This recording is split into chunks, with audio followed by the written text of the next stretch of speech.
al-Halaqi affirme lors de ses entretiens avec le vice-président iranien que la victoire diplomatique réalisée par l'Iran dans son dossier nucléaire renforce l'axe de la résistance. Bourgerdi affirme que les pays hostiles à la Syrie sont maintenant convaincus que la solution et le dialogue politique constituent l'unique moyen pour mettre fin à la crise. Les victoires réalisées par l'armée arabe syrienne se poursuivent en éliminant les terroristes et les mercenaires dans différentes régions du pays.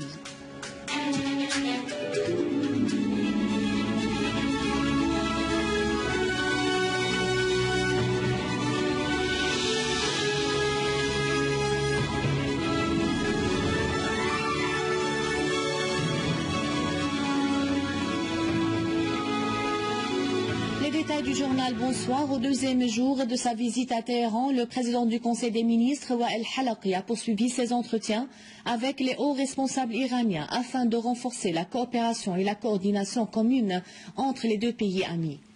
M. Al-Halaqi a affirmé que la victoire diplomatique réalisée par l'Iran aura des effets positifs sur la crise en Syrie, car tous les pays ont confiance que la crise en Syrie ne pourrait être résolue qu'à travers des moyens pacifiques et le dialogue, mettant l'accent sur la nécessité d'arrêter le soutien, l'armement et le financement des groupes terroristes envoyés en Syrie qui visent à détruire les capacités de l'État et du peuple syrien. Pour sa part, le conseiller général du président iranien, Jihan Kiri, a souligné lors d'une réunion avec Al-Halaqi que l'Iran, direction et peuple, soutient la Syrie à tous les niveaux contre l'axe agressif qui vise son rôle de résistance très important dans la région et dans le monde. Le président de la Commission des Affaires étrangères au Conseil iranien de la Shura, Alaaddin Bourgerdi, a affirmé que la solution politique est la meilleure voie pour régler la crise en Syrie. Il a précisé que tous les pays hostiles à la Syrie, tels que les États-Unis, la France, la Grande-Bretagne, ont commencé à réaliser que le dialogue est le seul moyen permettant de mettre fin à la crise en Syrie. Bourgerdi a indiqué que le dialogue sérieux entre les Syriens permettra de parvenir à des résultats positifs, ajoutant que l'Iran entretient les meilleures relations avec la Syrie, le Liban et l'Irak. La Syrie possède une armée nationale capable de la protéger et elle a des amis dans le monde arabe, outre la Russie et la Chine, qui sont des membres permanents au Conseil de sécurité. L'Iran s'est tenu à côté de la Syrie au cours de cette guerre menée contre elle et elle entretient des relations stratégiques avec ce pays.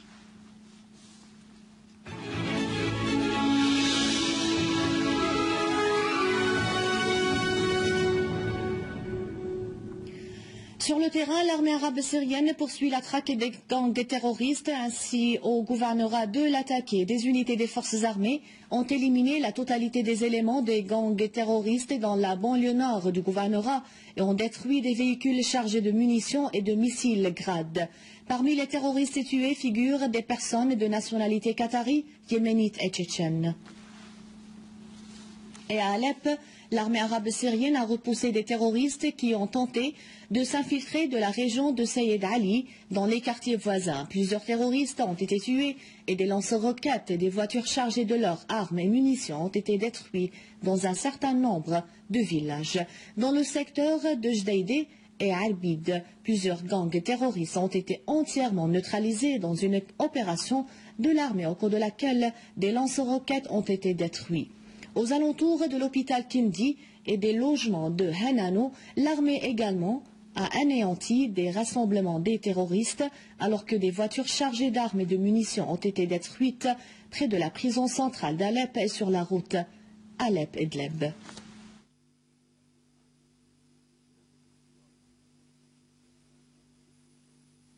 À Idlib, des unités de l'armée arabe syrienne ont repoussé des groupes terroristes qui tentaient de s'infiltrer de Ma'aret Shimshi et d'agresser des points militaires dans la région de Wadi Daif dans la banlieue de Idlib, tuant et blessant la majorité de leurs éléments alors que les autres ont pris la fuite. Les forces armées ont détruit des rassemblements de terroristes dans de nombreux villages dans les abords du mont Al-Arba'in.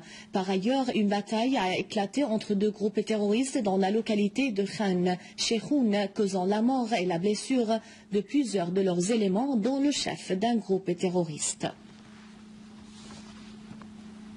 Le ministre français des Affaires étrangères Laurent Fabius, dont le pays soutient le terrorisme et les terroristes en Syrie, est poursuivi par des citoyens syriens devant la Cour de justice de la République.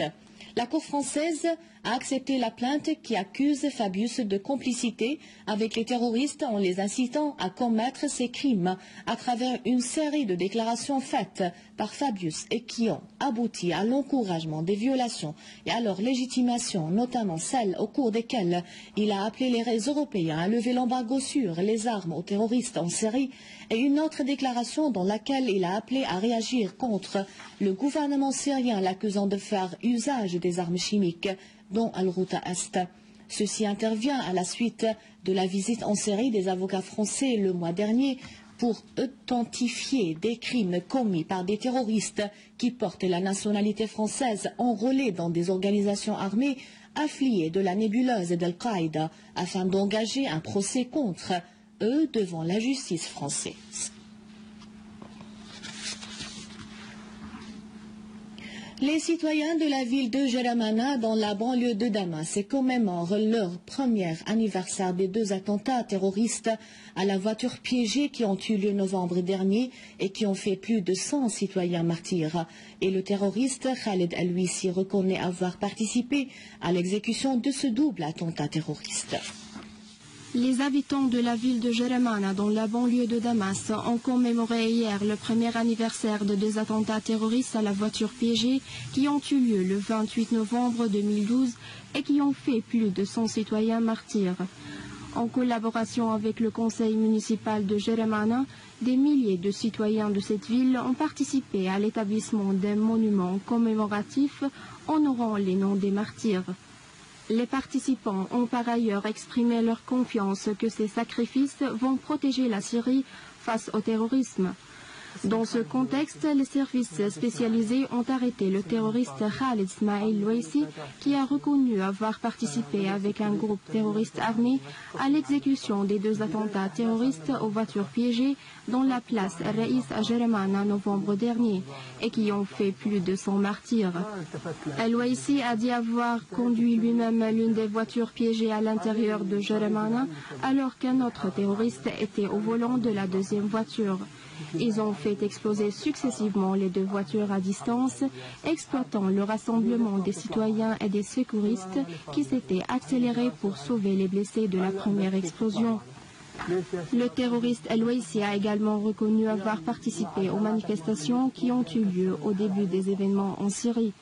Il a avoué avoir remettre des petites bombes de gaz à des personnes à Hujaïra qui, à leur tour, les ont transférées dans la région Saïda Zainab et les ont fait exploser dans cette région. Le terroriste El-Wissi a également reconnu qu'il a rempli avec d'autres terroristes environ 30 engins explosifs.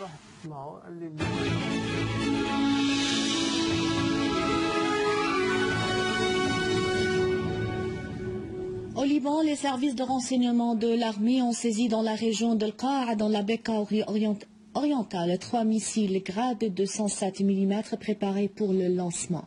Par ailleurs, 2 soldats libanais ont été blessés suite à des coups de feu tirés par des hommes armés sur l'armée libanaise lorsqu'ils procédaient à l'ouverture de la route d'El-Minya dans la région de Akkar. Un communiqué de l'armée libanaise a déclaré qu'un nombre de personnes ont coupé la route principale à Akkar au nord du Liban à la suite de l'arrestation de 2 personnes recherchées par la justice. Et aussitôt, une unité de l'armée a ouvert la route, essuyant des jets de pierre et des coups de feu de la part de certains protestateurs.